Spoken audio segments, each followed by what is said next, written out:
بسم اللہ الرحمن الرحیم۔ قال رسول اللہ صلی اللہ علیہ وسلم یجاء بالرجل یوم القیامہ فیلقی فی النار۔ یہ ایک طویل حدیث ہے، حدیث کا ٹکڑا ابھی خدمت میں عرض کیا ہے۔ رسول اللہ صلی اللہ علیہ وسلم کا فرمان ہے، قیامت کے دن ایک شخص کو لایا جائے گا اور اس کو آگ میں پھینکا جائے گا۔ اس شخص کی انتڑیاں آگ میں باہر نکل آئیں گی، وہ پھر باہر نکلی ہوئی انتڑیوں کو آگ میں لیے پھرے گا، جیسے گدھا اپنی چکی میں پھرتا ہے۔ جہنمی لوگ اس کے پاس جمع ہوں گے اور پوچھیں گے، اے فلاں، یہ تیرا کیا حال ہے؟ تو ہمیں نیکی کی دعوت دیتا تھا، تو ہمیں برائی سے منع کرتا تھا۔ وہ کہے گا، میں تمہیں نیکی کا حکم دیتا تھا لیکن خود نیکی نہیں کرتا تھا، میں تمہیں برائی سے روکتا تھا لیکن خود برائی کرتا تھا۔ اس حدیث مبارکہ میں فہم حدیث کیا ہے؟ امت مسلمہ کی ذمہ داری۔ امت مسلمہ کی جو سب سے اہم ذمہ داری ہے وہ ہے نیابت رسول صلی اللہ علیہ وسلم، کیونکہ نبی کے بعد اب کسی نبی نے نہیں آنا، تو پیغمبرانہ کام کو جاری رکھنے کے لیے اور رسالت کے فرائض کو انجام دینا مجموعی طور پر امت مسلمہ کی ذمہ داری ہے۔ خوش قسمت اور عقل مند وہ لوگ ہیں جو اس کام کو اپنی زندگی کا مقصد بنا لیتے ہیں، جو دعوت دین کا فرائض سر انجام دینے کا عزم کر لیتے ہیں۔ سب سے پہلے ان کا اپنا فائدہ یہ ہے کہ ان کی اپنی اصلاح ہو جاتی ہے، ان کی اپنی آخرت بن جاتی ہے، وہ خود اس نیکی کو کرنے میں آگے آگے نظر آتے ہیں۔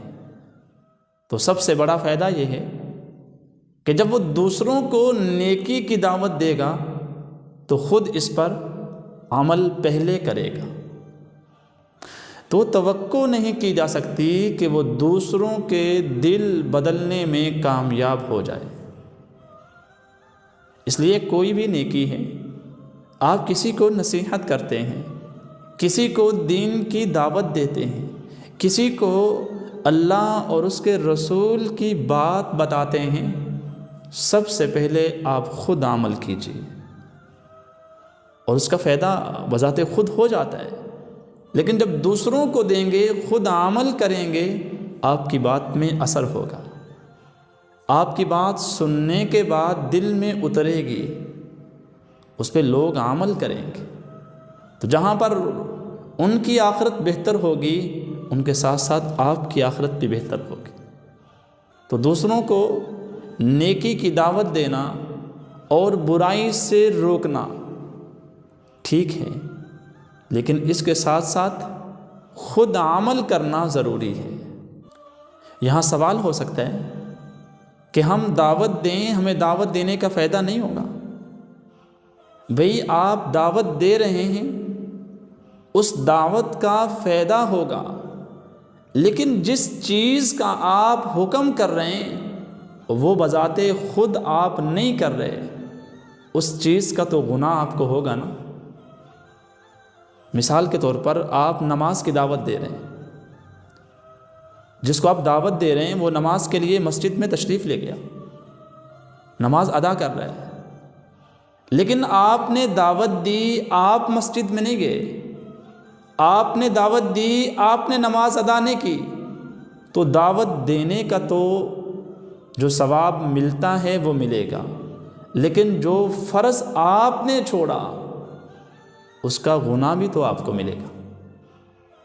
اس لیے دعوت دینے سے نیکی ملتی ہے، لیکن جس چیز کی آپ دعوت دے رہے ہیں وہ بذات خود آپ عمل نہیں کر رہے، اس کا گناہ آپ کو ملے گا۔ اس حدیث میں یہی بیان کیا گیا ہے۔ کہ آپ دوسروں کو دعوت دیتے ہیں، نیکی کی دعوت دیتے ہیں، برائی سے روکتے ہیں، لیکن خود عمل نہیں کرتے، تو یہ آپ کے لیے نقصان دہ ہے۔ جو آپ نے دعوت دی اس پر آپ کو جزا ملے گی، لیکن جو فرض آپ نے چھوڑا، جس چیز کی آپ دعوت دے رہے ہیں، اس کا نقصان آپ کو اٹھانا پڑے گا۔ اپنی سیرت اور کردار کا کچھ دھیان نہیں رکھتے، انہیں ملامت کرتے ہوئے فرمایا، تم لوگوں کو نیکی کا حکم دیتے ہو اور اپنے آپ کو بھول جاتے ہو، حالانکہ تم خدا کی کتاب پڑھتے ہو، کیا تم عقل نہیں رکھتے ہو؟ قرآن بھی کہتے ہیں لِمَ تَقُولُونَ مَا لَا تَفْعَلُونَ، اے ایمان والو تم وہ بات کیوں کہتے ہو جو کرتے نہیں ہو؟ تو بھائی نیکی کی دعوت دیں، اس پہ اجر ملے گا، ثواب ملے گا، لیکن جس چیز کی دعوت دے رہے ہیں اس پہ خود بھی عمل کریں۔ یہ جو حدیث بیان کی گئی نا، یُجَاءُ بِالرَّجُلِ یوم القیامہ فَیُلْقَىٰ فِی النَّارِ، اس سے حضور علیہ السلام نے اس شخص کو جہنم کے عذاب سے ڈرایا ہے، ایسے شخص کو آخرت کے ہولناک عذاب سے ڈرایا گیا ہے۔ اس قسم کی ایک اور حدیث بیان کی گئی ہے، آپ صلی اللہ علیہ وسلم نے فرمایا کہ میں نے معراج کی شب کچھ لوگوں کو دیکھا، آگ کی کینچی سے ان کے ہونٹ کاٹے جا رہے تھے۔ میں نے جبرائیل علیہ السلام سے پوچھا یہ کون لوگ ہیں؟ تو جبرائیل علیہ السلام نے فرمایا کہ یہ آپ صلی اللہ علیہ وسلم کے مقررین ہیں، جو لوگ دوسروں کو نیکی کی دعوت دیتے تھے، دوسروں کو برائی سے منع کرتے تھے، لیکن اپنے آپ کو اس نیکی کرنے میں بھول جایا کرتے تھے۔ اور حضور کا فرمان ہے کہ مجھ سے پہلے جتنے پیغمبر گزرے ہیں ان پیغمبروں کی امتیں ہوا کرتی تھی، ان کے جانثار ہوا کرتے تھے، ان کے صحابی ہوا کرتے تھے، وہ ان کی سنتوں پر عمل کیا کرتے تھے، ان کے احکام کی اقتداء کیا کرتے تھے۔ پھر ان کے بعد ایسے جانشین پیدا ہوئے کہ جو کام وہ کہتے تھے وہ نہیں کرتے تھے، اور جو وہ کام نہیں کہتے تھے وہ کرتے تھے۔ حضور صلی اللہ علیہ وسلم کی سیرت کا مطالعہ کرنے کے بعد پتہ چلتا ہے کہ آپ صلی اللہ علیہ وسلم نے کبھی کوئی بات نہیں کہی جس پہ عمل نہ کیا ہو۔ اس خلق عظیم کا اثر یہ تھا کہ لوگ جوک در جوک اسلام میں داخل ہو رہے تھے۔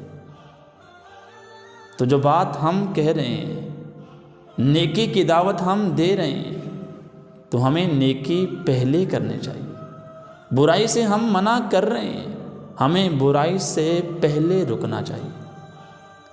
آپ صلی اللہ علیہ وسلم نے اپنی امت کے لیے یہی نمونے چھوڑے ہیں کہ دعوت دینے والا پہلے خود عمل کرے، پہلے خود نمونہ پیش کرے، تاکہ ان کی دعوت کا اثر ہو، ورنہ لوگ خود اس پر انگلیاں اٹھانی شروع کر دیں گے۔ ہمیں دعوت دیتا ہے، خود پڑھتا نہیں، ہمیں رستہ دکھاتا ہے نیکی کا، خود عمل نہیں کرتا، ہمیں نصیحت کرتا ہے لیکن خود نصیحت پر عمل نہیں کرتا۔ تو اس لیے بھائی ساری زندگی ہمیں اپنی اصلاح کے لیے نہیں گزارنی چاہیے، ساتھ ساتھ جتنا پڑھیں اس پہ عمل کریں، ساتھ ساتھ دعوت بھی دیں۔ اسی طرح حضور علیہ السلام کا فرمان ہے بلغوا عنی ولو آیا، آگے پہنچاؤ اگرچہ مجھ سے ایک آیت ہی کیوں نہ سنی ہو۔ تو دعوت دیتے وقت اپنی اصلاح بھی کرے، اس پر ندامت بھی ہو، پھر ہم اس عذاب سے بچ سکیں گے۔ تو بھائی آپ کسی کو نیکی کی دعوت دیتے ہیں اور آپ اس پر عمل نہیں کرتے، جو آپ نے دعوت دی ہے اس کی جزا، اس کا بدلہ، اس کا اجر آپ کو ضرور ملے گا، لیکن جس چیز کی آپ نے دعوت دی ہے آپ نے خود اس پر عمل نہیں کیا، اس کی سزا تو آپ کو ملے گی۔ اس لیے ہمیں دعوت دینی چاہیے تاکہ ہماری اپنی بھی اصلاح ہو اور یقیناً ایسے ہی ہوتا۔ جب ہم کسی کو نیکی کی دعوت دیتے ہیں نا تو سب سے پہلے ہماری اپنی اصلاح ہوتی ہے۔